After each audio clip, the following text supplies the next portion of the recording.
Good evening. Significant diplomatic and military developments tonight in the Spratly Islands conflict. This morning, the White House declared a 12-mile total exclusion zone, known as a TEZ, around the islands. 5 hours later, a fleet of Chinese merchant vessels, apparently headed for a rendezvous with the Chinese naval forces in the region, was attacked and destroyed by the U.S. Navy. First to Sally Jarvis on the Independence. Jim, the attack was launched the moment the Chinese vessels crossed the line and entered the total exclusion zone. The missiles, known in Navy jargon as SLCMs, or SLCMs, submarine-launched cruise missiles, were launched by the Los Angeles-class submarine Cheyenne. It was a joint air-sea operation with Seahawk aircraft guiding in the missiles to their targets the moment they emerged from the water. The imposition of the TEZ is clear indication that the Joint Chiefs have rowed back on their previous optimism about the state of Chinese forces and are now taking them very seriously. Let it be known that any vessel, I repeat, any vessel entering this total exclusion zone, which as you can see, is defined by a line drawn 12 miles around the total area of the Spratly Islands, will be attacked by U.S. naval forces without warning. Aides here say the decision was taken with full awareness of its grave implications, which of course we have already witnessed. It was taken only after deep consultation with other world leaders and ambassadors. Jim? Admiral Jeb Thomas, this is certainly an escalation of the war on America's part. Is it a smart risk? Yes, Jim. One must wonder whether the Chinese fleet had even been told by their military controllers about the TEZ. With the TEZ in place, there was clearly no way their fleet was going to reach their goal. The generals may have decided these civilian-operated merchant vessels were worth more dead as propaganda than alive as an impotent supply force. While diplomatically speaking, the TEZ is a painful option, militarily it makes solid sense. It takes away some of the Chinese advantages in resupply and close communications. Now it's American technology. Over-the-horizon radar, quieter submarines, more accurate missiles. That could make the difference. Greg Hayes at the Pentagon, what are you hearing? According to intelligence sources, the Cheyenne and other U.S. naval vessels in the Spratlys have already been successful in eradicating the Chinese naval presence in the region, particularly submarines.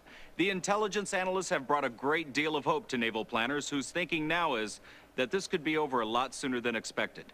Jim? Good news, Greg. Keep us posted.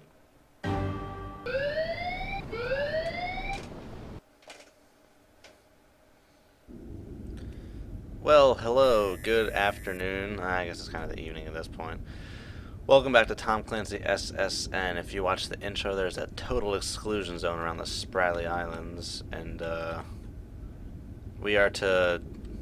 This is just a big old sweep mission. We're just supposed to go through our waypoints and take out all submerged contacts. None of their surface ships can get in, but you can sure as hell bet they're going to try to get some subs in. We got a message topside. Let's check her out. Full rise on the planes, neutral ballast. But yeah. The briefing said it specifically showed enemy resistance at waypoints Bravo and Delta. We have 5 waypoints in this mission.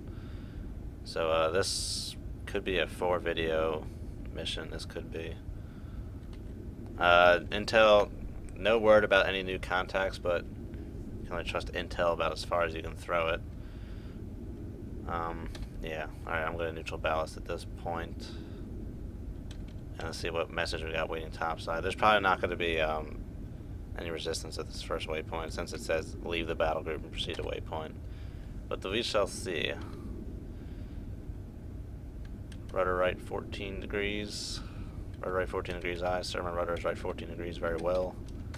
Alright, level out the planes. No other contacts other than the battle group, very well. Comms depth. What do we got? Sink pack fleet to Cheyenne. Now that the total exclusion zone is official, see that it is enforced. Good hunting. Very well. Alright, I'm gonna die before I crash into one of these dudes. This game has very poor collision boxes. Fold down the planes, flood the tank eye. Now I'm just gonna fold it up to the waypoint. Not expecting anything. if something does come up, I will start recording, but if it doesn't, I will see you at Waypoint Bravo. Alrighty, active sonar bearing 124. Sir, I hold enemy contacts. I thought this area was clear. Well, it's not, so deal with it. We got some more of these oil rigs going on. Yeah, as we get further on in the game, we just got a lot of oil rigs. Got a Han pinging us. This cocksucker think he is. All ahead 1/3. Let's close this gap. We can launch before he can because we run our torps at stealth, so they can go longer. Is he really shallower? He looks to be about the same depth I am, but whatever. I'm not the mathematician here.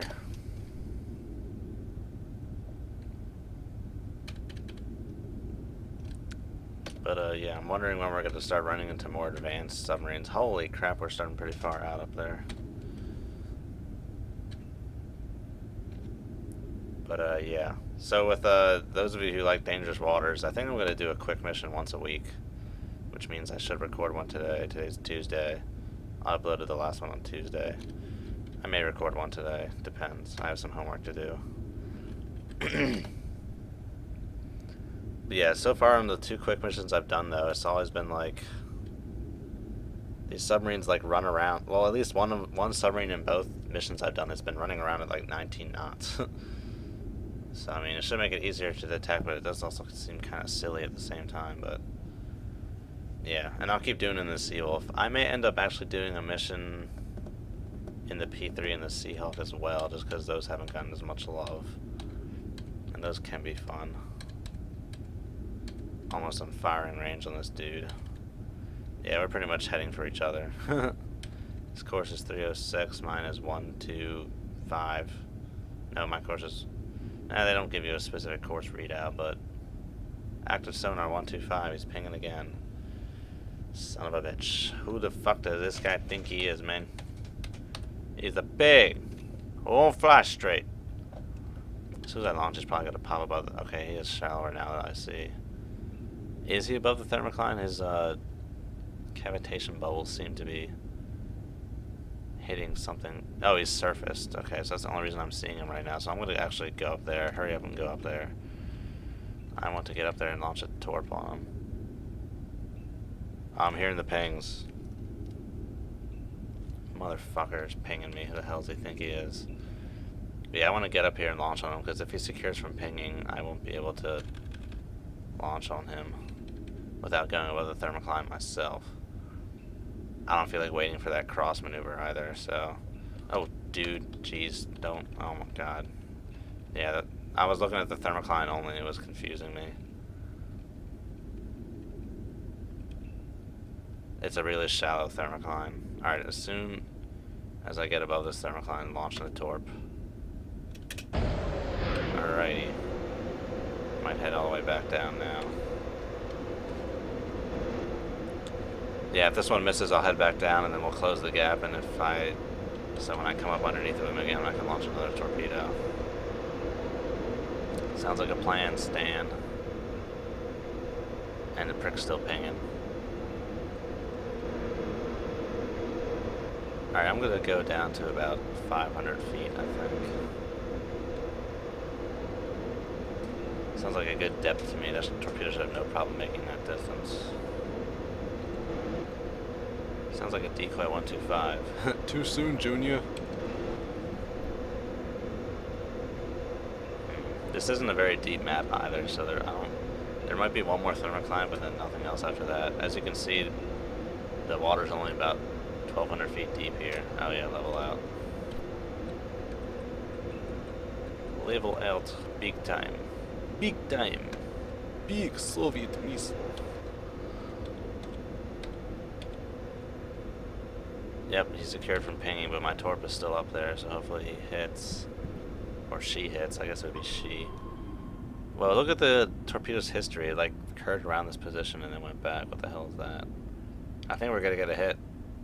Unless that decoyed. Son of a bitch. Yeah!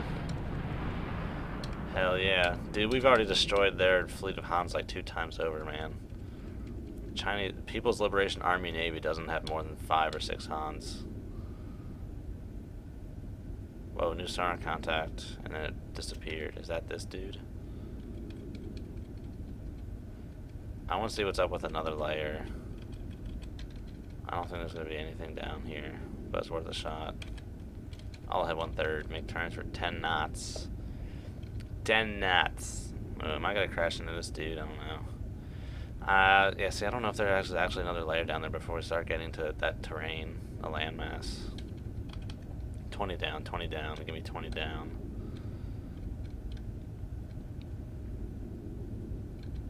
Am I hearing pinging?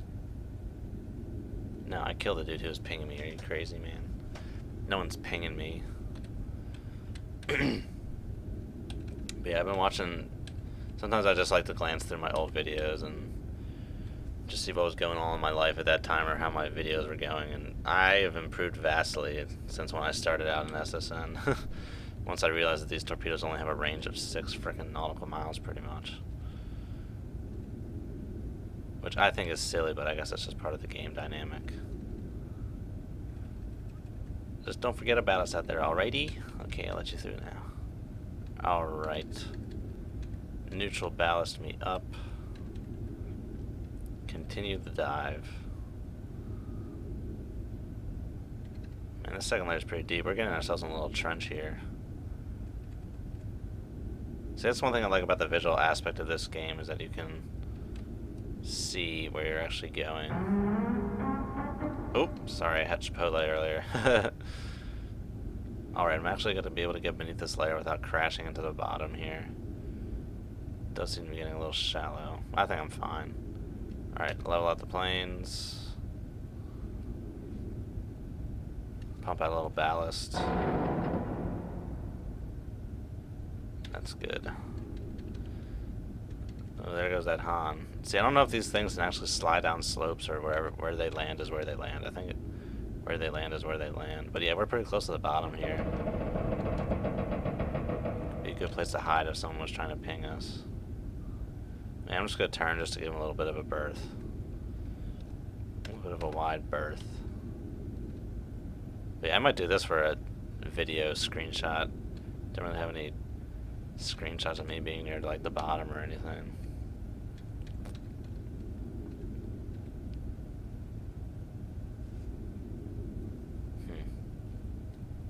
I don't know if there's anything else at this waypoint. We're gonna find out once we... I'm gonna go ahead 2/3. No one else is really gonna be down here with me, I don't think. I do appear to be getting transients though. I don't know if that's one of those Han or not. I still don't know if those are actually even transients or not, if I'm talking out my ass. Okay, yeah, see the bottom's actually starting to come out a little bit here. No zone alarm, I don't care. Dude, I used to like zone alarm a lot, but now they're all about like... I have to use their zone alarm browser and zone alarm search engine and crap, so... That's kind of annoying. I think I'm just gonna go back to Windows Firewall, I don't know.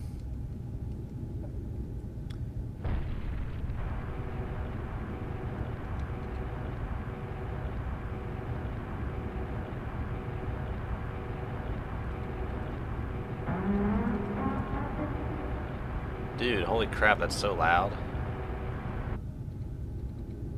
Alright, we're coming close to the bottom here. Go up, go up. Oh shit, go up, go up, go up. Go up. No, not that steep. I don't want to dig my tail into the bottom. Holy shit balls. Goddamn, I'm coming really close to the freaking bottom there. Good lord. I'm glad I saw that on the left there, a little depth display. I would have missed that, and we would have crashed. Alright, neutral ballast, even the tanks.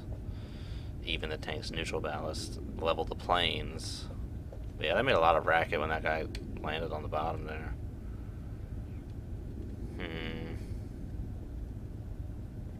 Alright, I'm gonna check my baffles. Yeah.